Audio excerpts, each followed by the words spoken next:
Yeah, good morning. It's Rod Young here. I've got a very interesting little aardvark to share with you today. The easiest way to read it is on my iPhone. It's aardvark. It's a science and it's a discussion. So if we just go to the website, you can just, and in here you've got forums. There's a number of different forums that you can have a look at, but the one we're going to have a look at is our Shallow Freedoms. That was yesterday's one, so we'll just pop that back in there. Our Shallow Freedoms. Right, it comes up to submerge, and that's the URL for it. So this is our Shallow Freedoms. It starts off with the 14th of February, COVID has become an interesting catalyst for change.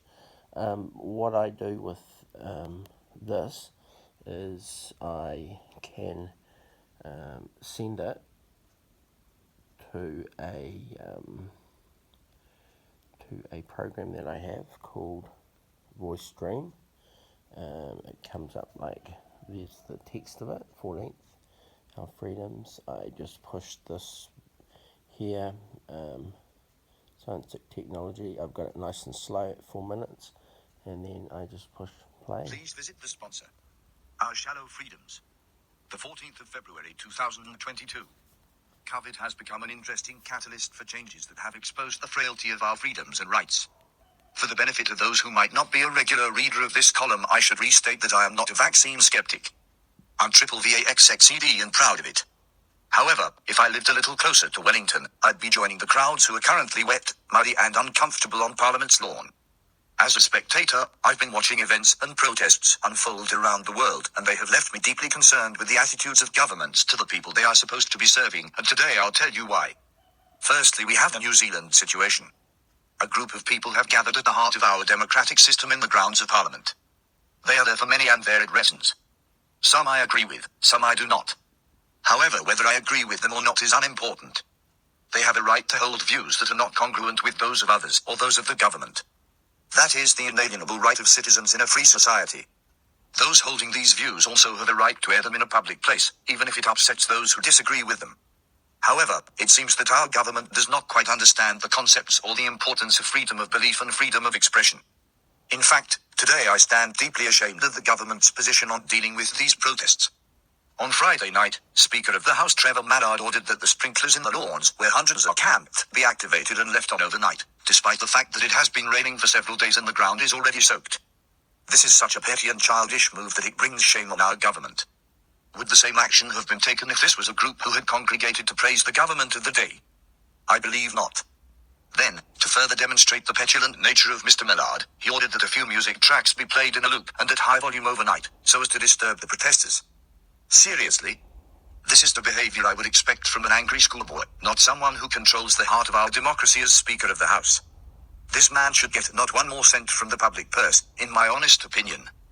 And here's something for the mainstream media, albeit probably only those who haven't been bought off by the $50 million Public Journalism Fund. Please check and make sure that Mallard has obtained the necessary license for this public performance of what are clearly copyrighted works performed by Mr. Manila and others. If they haven't gained that license, then they've proven that they're prepared to break the law in order to suppress freedom of belief and expression in this country. That is asterisk, not asterisk, how freedoms and democracy are supposed to work.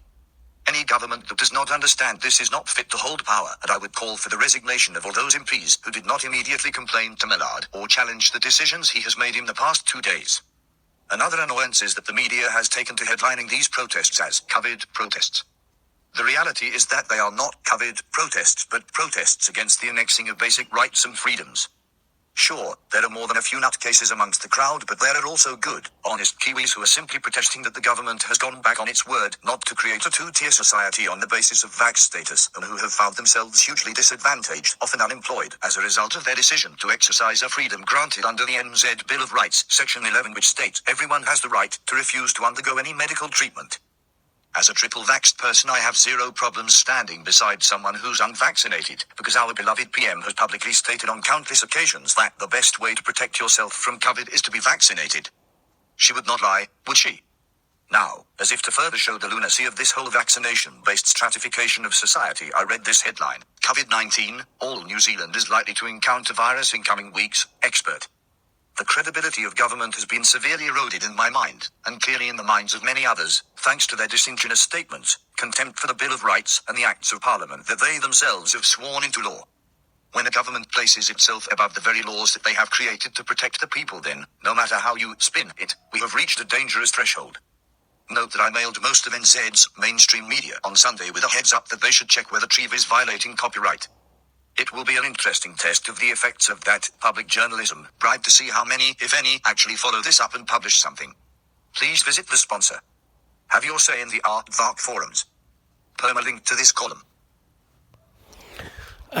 So thanks, Bruce Simpson. I'm Rod Young, and Bruce Simpson's just started a new channel. He's got 3 others, xjet and also RC Model Reviews, so you can have a look at those online. But what a brilliant piece of journalism from our Bruce Simpson here in South Waikato, Tokoroa. Thank you, Bruce, and all the best for the rest of the day.